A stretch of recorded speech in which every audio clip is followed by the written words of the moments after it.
What is going on, ladies and gentlemen? Welcome back to the Caleb Perez Show. Today is Monday, January 19th, 2026. We got some stuff to talk about. I made an NFL video yesterday. A big move has happened since then. The 10th head coaching vacancy is now opened in Buffalo. We will talk about that later. But, actually, no, let's talk about it now. I want to get to my championship prediction later. National championship game is tonight. It's going to be a big one. It's one I cannot wait for. But before we can get to college football, I'm just going to talk about the newest head coaching vacancy in the NFL and the College Football Playoff National Championship as the college football season comes to an end after tonight. I'll get to that in a second, but first, we have some big news to cover in the NFL. I talked about the Buffalo Bills a little bit yesterday. How they could change some things up after yet another season of failing in the playoffs. Well, they have. Announced per Adam Schefter this morning, Sean McDermott has been fired by the Buffalo Bills. Sean McDermott won over 90 games in the regular season during his time with the Buffalo Bills. In 9 seasons, he took the team to the playoffs 8 times, including 5 division titles. McDermott brought the Bills some really good things. But at the end of the day, if you look at how pretty much every single playoff run has come to an end with Josh Allen playing at MVP caliber, and you know why McDermott got fired. They've been needing a head coaching change. Simply put, I just didn't, over the last couple of years, he just couldn't figure out a way to get it done. He was really the James Franklin of the NFL. Won a lot of games in the regular season, put together some amazing teams, yet when it came to the big games, they just could not find a way to get it done. And that's what happened to Sean McDermott. What's even crazier about this is that last game really wasn't his fault. It was Josh Allen turned the ball over 4 times, then ended up sewering the Buffalo Bills in that playoff game in Denver. Yeah, McDermott's the scapegoat. Now it's easy to see as a fan how we could easily view this as, hey, Josh Allen's an MVP caliber player, yet he's never won a Super Bowl. Maybe it's the stooge in charge of the team. And that's when McDermott got canned. Once again, he is the 10th coach to be either fired or walk away from the team this season. Just like that, Buffalo joins the head coaching cycle really late when a lot of teams have already concluded their second interviews. When teams like the Giants and the Falcons have already hired their new head coaches, the Bills will be joining in on that late. Just as they're joining in late and looking for their newest head coach to lead the Buffalo Bills, Sean McDermott is now available. Now, regardless of how his time in Buffalo ended, McDermott, in my opinion, is a great coach. He's a guy who brought in much great stability and structure to that organization. That stability and structure is really how Josh Allen blossomed into the quarterback we did today. Josh Allen was very raw coming out of college. Guy with a rocket arm, but was incredibly inaccurate, but was good on his feet. McDermott brought him the structure and stability that he needed to learn his game. And learn his game, he did. Thanks to McDermott bringing in that structure, that stability, that comfort of Josh Allen, knowing that he can just thrive at whatever pace he needed to, learn the game at whatever pace that Allen needed to learn the game at, he was able to do that. And that's what allowed Josh Allen to blossom into the MVP caliber quarterback we now see. Which is why I do think McDermott could probably go to a team like Tennessee or maybe Cleveland. 2 teams with young quarterbacks who simply need the right minds to guide them forward. What better mind to guide them forward than the guy who allowed Josh Allen to grow into the MVP caliber quarterback we know him to be today? But it's early.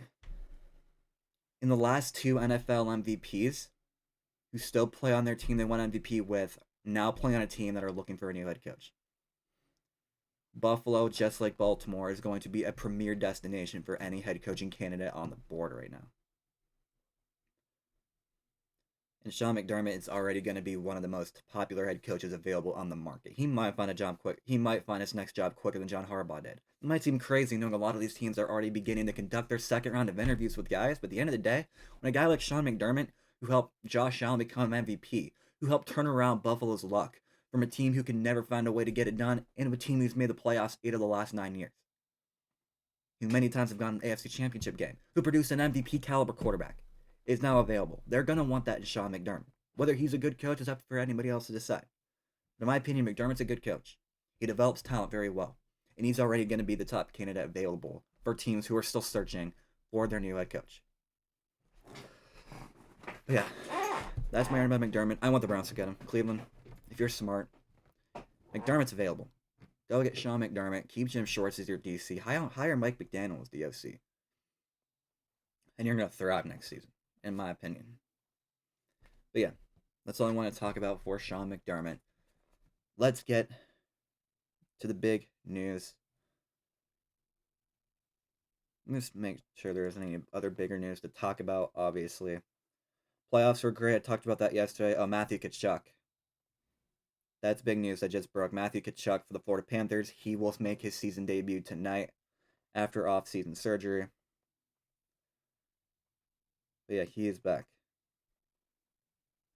The UFC is back this weekend with his first event on Paramount. Plus, the Royal Rumble is 2 weeks from now for WWE.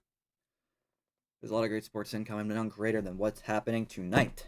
The College Football Playoff National Championship, the second title game in the 12-team era. Between two teams who have pulled off monstrous comebacks over these last couple seasons. You now have a chance to showcase it on the grandest stage of college football. Before we get to the game, thank you, college football. What a year. What a year for college football. One of the most memorable years in recent memory. Between now producing a national championship between two teams just a few years ago were just afterthoughts. Teams looking to rebuild their program after some really bad years. In the case of Indiana, one of the losingest programs in the history of the game. In the case of Miami, a once powerhouse program that struggled to find their feet after losing the 2002 national championship game to Ohio State, who crumbled and have since been just trying to rebuild the pieces. But they've now both made it to the grandest stage of college football. First, let's talk about Miami. What a story for Miami. Like I said, ever since that 2002 national championship, this is a program that just sincerely struggled to find its footing. But now they find themselves back in the biggest of games, led by their head honcho Mario Cristobal, who had done a phenomenal job recruiting both guys out of high school and in the transfer portal. That Miami defense, stout. The two-headed monster out front of Akeem Mesidor and Ruben Bang Jr., monsters combining for over 19 sacks on the season, combined. If you thought that defense was good, that defense shut down some of the best offenses in the game. That Texas A&M offense that a lot of people thought was a favorite to win the championship tamed. No touchdowns scored. Then they go to Dallas and they shut down the defending national champions, tamed. Julian Sayin looked like he was playing college football for the first time. And then they play Ole Miss last week, who shut down the Georgia Bulldogs. Wasn't the greatest performance for Miami's defense. They did what they had to do to win the game. And on offense, even better. Malachi Toney, torching defenses over 1,200 yards on the season with 10 touchdowns. Mark Fletcher Jr., a guy once committed to Ohio State, flips to Miami, tears that Buckeye defense apart, tears the A&M defense apart. An absolute monster on the ground that no defense has been able to stop thus far in the playoffs. But who can forget the comeback of their quarterback Carson Beck? Again, if you look over Georgia's offensive struggles the last couple of seasons and how at times their offense could not get going, so many times and not, Carson Beck was the scapegoat. The guy blamed for every problem that Georgia had on offense.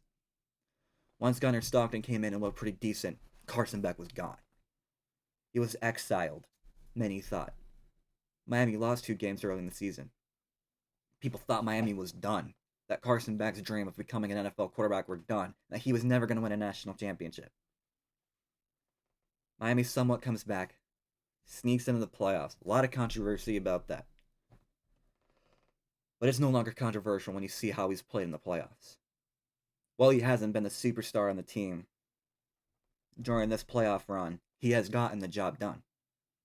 He has led this Hurricanes team to become the lowest seed entering the playoffs to make the national championship game, scoring the game-winning touchdown against Ole Miss last game, doing what he needed to do to get the job done against Texas A&M and Ohio State. While this Miami team was under the radar all season long, this is a team of dogs. Coach Cristobal has led us has led this team and rebuilt this team into what once looked like its glory days. For us to ask one question: is Miami back? If they can win tonight's game, they can be. But their opponent is no fucking slouch. Look over Indiana. In the history of college football, Indiana had always been one of the most terrible programs. One of the worst losing percentages and winning percentages in the history of college football. A team that struggled to fill out half the stadiums on homecoming games, for God's sake. That all changed when they hired a guy out of James Madison named Kurt Cignetti. A really under-the-radar head coach because James Madison was always one of the most prestigious programs in the game. Yet they hired Kurt Cignetti, and he got right to work. Well, Indiana's best recruiting wasn't coming out of high school after all. Their current team only had 7 4-star recruits and no 5-star recruits out of high school. He did that rebuilding in the transfer portal, finding these undervalued guys that not many people knew about because they played at Group of 5 schools. Or if they were Power 4, they weren't well known in the grand scheme of things. Their defense, they have grown over the course of the season into a powerhouse that they are now. Look at Indiana's play. Look how Indiana has done this season. Illinois was a top 10 team that many people thought would be challenging in the Big Ten. Nah, Indiana scored 63 on them. Made them look easy. They go to Eugene, Oregon, a game many people thought Indiana would get slaughtered. Tame the Oregon Ducks in Eugene, one of the most hostile environments in college football. Won a thriller in Penn State, surviving a near upset. Went through adversity that game, battled back, still won. The Big Ten championship game against the de facto national champion, the defending champion at Ohio State, tame that Buckeye offense. A close game, but Indiana got it done. And then you look at what they did in the playoffs. Domination. 5 touchdown victory over Alabama. Played Oregon in a rematch, beat them even harder. 56 points to Oregon's 22. Just like that.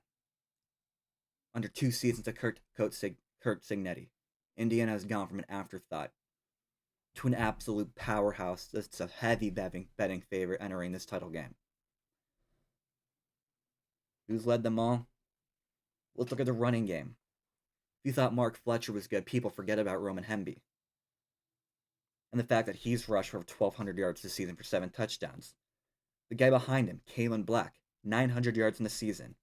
997 yards on the season with 10 touchdowns. He's going to break the 1,000-yard mark this game, meaning Indiana is about to have 2 1,000-yard rushing running backs. That receiving room, Elijah Sarrett, 802 yards and 15 touchdowns on the season. Somewhat overshadowed by Omar Cooper Jr., who had 940 yards and 14 touchdowns, including that memorable walk-off against the Nittany Lions just a couple months earlier. That Indiana defense, stout. Hardy, 8 sacks in the season. Isaiah Jones, 7 sacks in the season. Who can forget their pick 6 on the first play of the game last game? Well, this Indiana defense is very well known. Don't get me wrong. It is a group of dogs who play hard. But, of course, who can forget a guy who last season played with the Cal Berkeley. Guy who only came 1 point shy of beating Miami at his once home stadium last year. Transferred over to be a part of this team with Kurt Cignetti.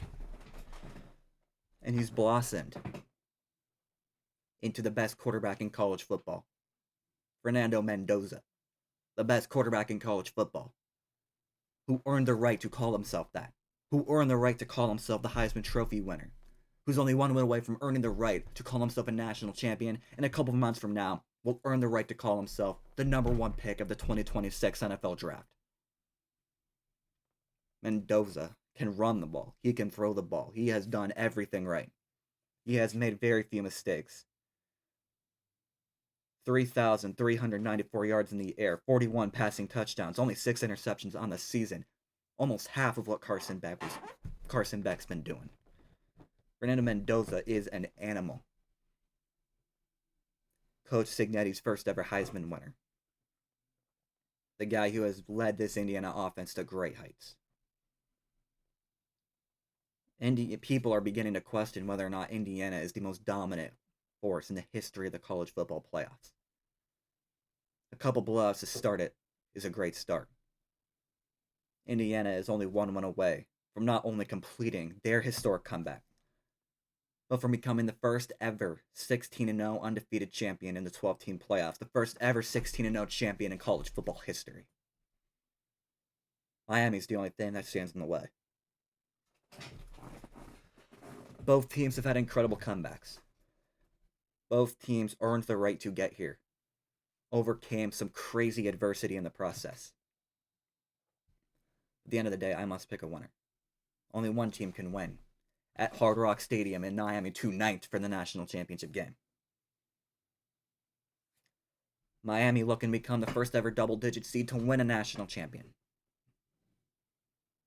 Coach Cignetti and the Indiana Hoosiers are looking to complete not only their comeback story, but further prove why the Big Ten is the best conference in college football. So who wins? This game's going to be close. People are thinking Indiana's going to blow up Miami. That will not be the case. This is going to be a close game. However, Miami will be back. It's just not going to be tonight. Indiana completes their miracle comeback over the last few seasons. Fernando Mendoza has one more incredible game to end his college career before he goes off to the NFL. Coach Cignetti and the Hoosiers will become national champions tonight. But that's just my opinion. Once again, thank you, college football. What a season it's been. What a year for underdogs. But it comes to an end tonight, and while you can be sad that it's over, just be happy you had it. And that the next season's only a few months away. But until then, once this is over, we still have the AFC NFC Championship game in the NFL, and we still got the Super Bowl. The World Baseball Classic's just around the corner. Baseball might have been ruined by the Dodgers, but it's still almost baseball season, and it's going to be fun to watch in the regular season. The NBA and the NHL playoffs are around the corner. The Olympics are around the corner. The Kentucky Derby's around the corner. Golf's around the corner. The Daytona 500's in a month. UFC schedule kicks off this weekend with Justin Gaethje and Paddy the Baddy Pimblett. The Royal Rumble is only 2 weeks away. So while it is sad that college football is over, be happy it's here, and look forward to what is coming next. So that is going to do it.